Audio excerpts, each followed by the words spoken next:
सोचिए, एक ऐसी किताब के बारे में जो है भी और नहीं भी। एक किताब जिसने संसद में हंगामा खड़ा कर दिया, लेकिन सरकार का कहना है कि ये किताब तो कभी छपी ही नहीं।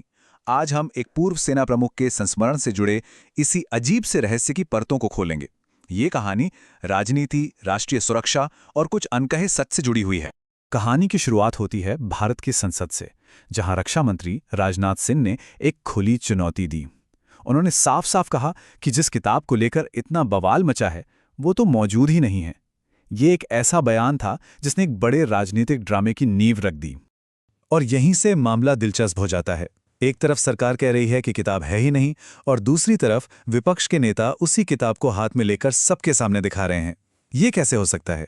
एक किताब जो आधिकारिक तौर पर पब्लिश ही नहीं हुई, वो देश की सियासत के केंद्र में कैसे आ गई? चलिए इस पहेली को सुलझाते हैं। तो सवाल यह है कि इस तथाकथित अस्तित्वहीन किताब में आखिर ऐसा क्या लिखा है जिस पर इतना हंगामा हो रहा है। देखिए, इसके जो कुछ हिस्से लीक हुए हैं वो देश की राष्ट्रीय सुरक्षा से जुड़ी कुछ बहुत ही संवेदनशील घटनाओं पर रोशनी डालते हैं, और ये लीक हुई बातें सरकार के ऑफिशियल वर्जन से काफी अलग तस्वीर दिखाती हैं। इस किताब के केंद्र में दो बहुत बड़ी घटनाएं हैं। एक, चीन के साथ सीमा पर हुआ तनाव, और दूसरा, हमारी सेनाओं के लिए एक बहुत ही विवादास्पद नई भर्ती योजना। जनरल नरवणे ने इन दोनों घटनाओं के बारे में जो लिखा है वही इस पूरे विवाद की असली जड़ है।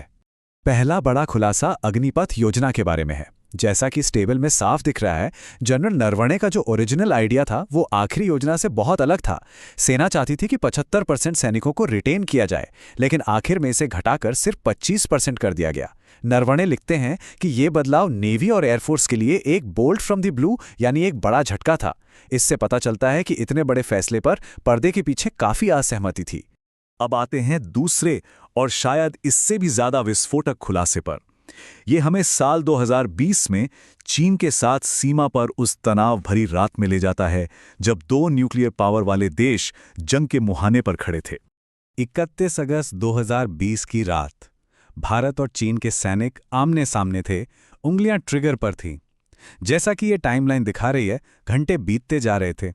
सेना के टॉप कमांडर्स राजनैतिक लीडरशिप से साफ आदेश का इंतजार कर रहे थे। क्या गोली चलाने का ऑर्डर दिया जाए? एक एक पल बहुत भारी था। और फिर घंटों के तनाव भरे इंतजार के बाद जो जवाब आया वो चौंकाने वाला था। जो उचित समझो वो करो। जनरल नरवणे ने इसे गर्म आलू थमा दिए जाने जैसा बताया है। जरा सोचिए, जंग शुरू करने का फैसला जिसके नतीजे बहुत भयानक हो सकते थे, वो पूरी तरह से एक जनरल के कंधों पर डाल दिया गया। ये वो पल था जो सिविलियन मिलिट्री संबंधों पर बहुत गंभीर सवाल खड़े करता है। तो इतने बड़े खुलासों के बाद ये तो साफ है कि सरकार क्यों नहीं चाहेगी कि ये किताब लोगों तक पहुंचे। लेकिन फिर वही सवाल उठता है कि अगर ये किताब कभी छपी ही नहीं तो इसकी बातें बाहर कैसे आईं? ये पांडुलिपि लीक कैसे हुई?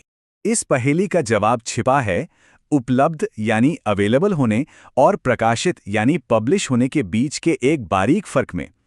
पब्लिशिंग की दुनिया में ये एक बहुत ही जरूरी अंतर है, खासकर जब बात नेशनल सिक्योरिटी से जुड़ी किसी किताब की हो। देखिए, होता क्या है कि जब कोई सीनियर मिलिट्री अफसर अपनी किताब लिखता है तो एक पूरा प्रोसेस होता है, जैसा आप देख सकते हैं। लेखक अपनी पांडुलिपि पब्लिशर को देता है, प्री ऑर्डर शुरू हो जाते हैं, लेकिन सबसे जरूरी स्टेप होता है डिफेंस मिनिस्ट्री से सिक्योरिटी क्लियरेंस लेना। और जनरल नरवणे की किताब बस इसी तीसरे स्टेप पर आकर अटक गई। और ये कोई छोटी मोटी देरी नहीं है। ये किताब लगभग 2 साल से मंजूरी का इंतजार कर रही है। ये एक ऐसी पब्लिशिंग लिम्बो में फंसी हुई है जिसका कोई अंत नजर नहीं आ रहा। एक कमेंटेटर ने इस हालत को बहुत सही तरीके से समझाने के लिए एडमिनिस्ट्रेटिव पर्गेट्री यानी प्रशासनिक अधर शब्द का इस्तेमाल किया है। मतलब एक ऐसी ब्यूरोक्रेटिक सिचुएशन जहां किसी चीज को ना तो हां कहा जाता है और ना ही ना, बस उसे अनिश्चित काल के लिए लटका दिया जाता है। आसान भाषा में कहें तो किताब को बिना कोई वजह बताए चुप करा दिया गया है। तो अब पहेली सुलझ रही है। जो भी कॉपीज सर्कुलेशन में है, चाहे वो फिजिकल हो या डिजिटल, वो ऑफिशियल पब्लिकेशन नहीं है, वो अनऑथराइज्ड लीक्स हैं। और यही वजह है कि सरकार टेक्निकली ये दावा कर सकती है कि किताब प्रकाशित नहीं हुई है, जबकि असल में उसकी कॉपीज लोगों के पास मौजूद हैं। तो ठीक है, ये तो हुई किताब की बात, लेकिन इस पूरे मामले का असल मतलब क्या है? ये विवाद सिर्फ एक लीक हुई पांडुलिपि से कहीं ज्यादा बड़ा है। ये हमारे लोकतंत्र के कुछ बुनियादी उसूलों पर सवाल खड़े करता है। अब ये बहस सिर्फ संसद के गलियारों तक सीमित नहीं है, ये एक पब्लिक डिबेट बन चुकी है।